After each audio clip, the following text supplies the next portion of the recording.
खूब यूं सवाल उठाए जाते हैं कि भाई जौहर क्यों कर लिया उन्होंने, क्यों जल गई महिलाएं, है ना। बीच में पद्मावत मूवी आई थी, तब अच्छे अच्छे लोगों ने टीवी पर बैठ के बात कही थी, ये क्या तरीका है, कोई महिला ऐसे जल क्यों गई, ये तो अपने आप में कायरता है। मणिपुर में अभी घटनाएं भी पता है ना, देखा होगा, ये तो आपके सामने घटित हुई। एक किसी महिला को नंगा करके सड़कों पर घुमाया गया था, उसका वीडियो वायरल हुआ। मतलब आपसे देखा भी नहीं जाए, आप यूं चला के बंद ही कर दो कि मरने दे यार, ऐसा तो कैसे देखा जाए। सरेआम एक महिला नंगी है, लोग उसको रोड पे लेके जा रहे हैं। मैं कई बार सोचता हूं उस बहन को, यदि ऐसा करने से पहले ऑप्शन देते कि या तो तेरे साथ एक पुरुषों की भीड़ जाएगी नंगा करके घुमाएगी, या तू जल सकती है, मर सकती है, वो क्या ऑप्शन चूज करती। एक 15-16 साल की बच्ची का गैंगरेप किया गया, फिर उसको भट्टी में जिंदा जला दिया गया। मैं कई बार सोचता हूं कि उस बच्ची को यदि ऑप्शन देते कि तेरे साथ इतना गंदा काम करके तेरे को मार देंगे, या तेरे पास अपने आप मरने का एक अवसर है, वो क्या चूज करती। भारत के संविधान का आर्टिकल 21 कहता है गरिमा युक्त जीवन।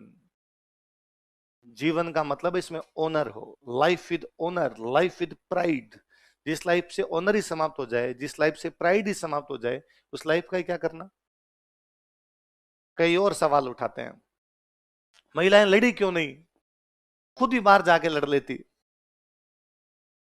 10,000 आदमी थे तो एक एक लुगाई मानो तो 10,000 लुगाई आ रही होगी, सारे शादीशुदा ही नहीं रहे होंगे, तो सामने तो 1 लाख बैठे थे।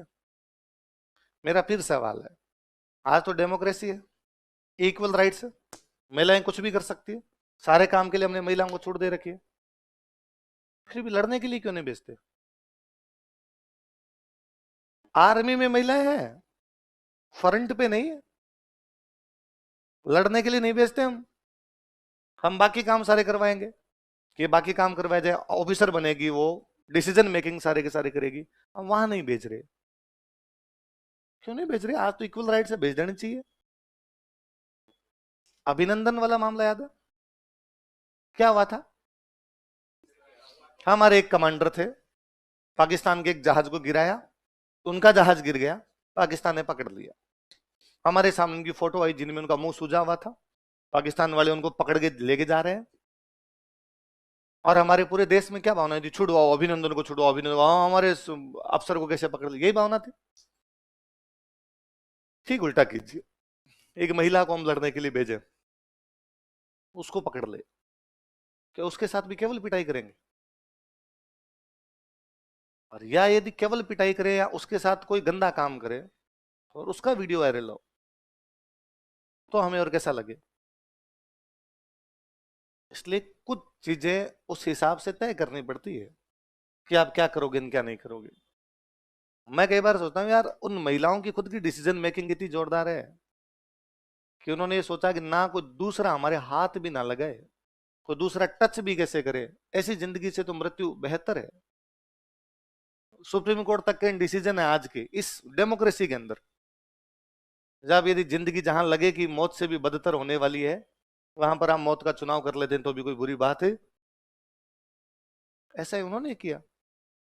कुछ कईयों ने बीच में और पद्मावत मुझे यही तो कहे, क्यों करना था उनको, अलाउद्दीन के साथ चली जाती तो क्या फर्क पड़ता। इसका मतलब आप महिला को ह्यूमन बीइंग समझते नहीं, वस्तु है जिसको इधर से उधर किसी को दिया जा सकता है। फिर आपकी ह्यूमन राइट्स, आपका फेमिनिज्म, आपका सो कॉल्ड विमेन एम्पावरमेंट, वो कहां है फिर। जब किसी के साथ जाने को, सेक्स लेव बनने को आप विमेन एम्पावरमेंट कहते हो, फिर साइड में रखा जाए इसको, फिर तो उसकी बात ही ना की जाए। फिर दूसरी बात, हर समय की परिस्थितियां अलग अलग होती है। वो समय अलग था, उस समय की परिस्थितियां अलग थी, आज का समय अलग है, आज की परिस्थितियां अलग है। हम आज बैठ के उस टाइम की चीजों को सोच ही नहीं सकते, ना आज की परिस्थितियों को कोई 200 साल बाद सोच पाएगा।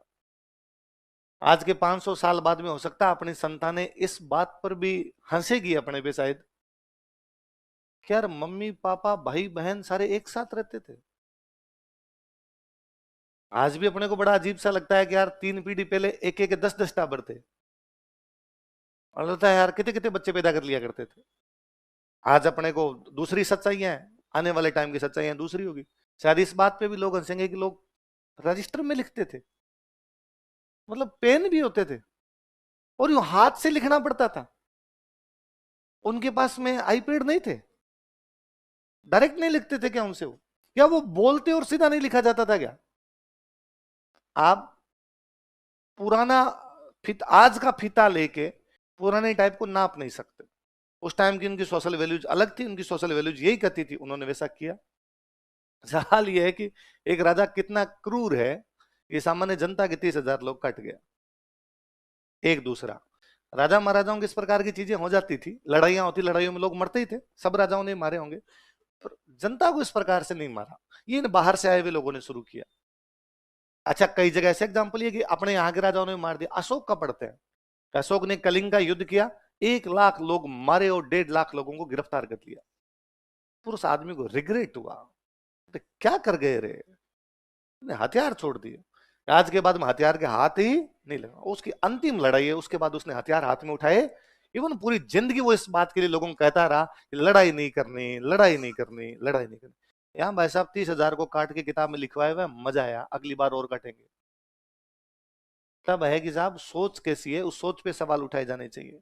तो सोच ये है कि भाई सामने जो आए उनमें महिलाओं बच्चों को तो उठा लिया जाए और बाकी सबको मार दिया जाए। वैसा वैसा उसने किया, कितने लोग कटवाए, तो चित्तौड़ तो बर्बाद हो गया। लोगों को, सेना मर गई, राजा मर गया, जनता मार दी, बिल्डिंग्स अंदर घुसे वो सारी की सारी तोड़ दी, जो खेत वेत थे उनको बर्बाद कर दिए, सब कुछ बर्बाद किया। और बर्बाद करने के बाद में अपने बेटे को यहाँ पे छोड़ा। उसके बेटे का नाम था खिजर खान। क्या नाम था?